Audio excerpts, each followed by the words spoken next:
परिदेश की यात्रा एक समय की बात है। एक छोटे से गांव में एक लड़की रहती थी जिसका नाम अंजलि था। अंजलि को कहानियों और सपनों में खो जाना बहुत पसंद था। वह अक्सर रात के समय अपने दादी से परिदेश की कहानियां सुना करती। एक दिन दादी ने उसे बताया कि अगर कोई सच्चे दिल से परिदेश को देखना चाहे तो वह वहां जा सकता है।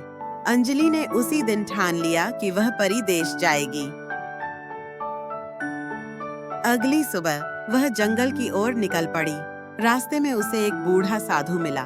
साधु ने मुस्कुराते हुए कहा, परिदेश जाना चाहती हो तो पहले तुम्हें धैर्य और साहस का प्रमाण देना होगा। अंजलि ने हामी भरी।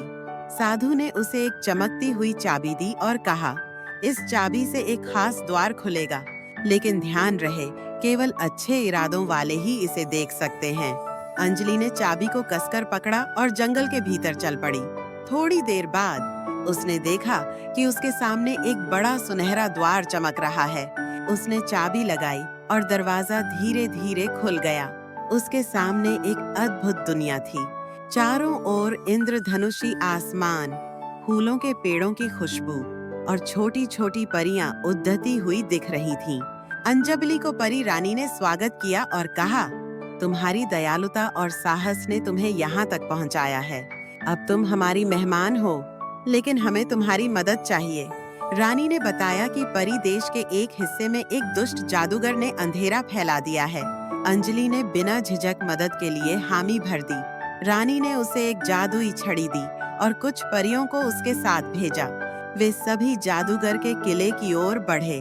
रास्ते में कई कठिनाइयां आईं, भयानक गुफाएं, डरावने राक्षस और जादुई पहेलियां।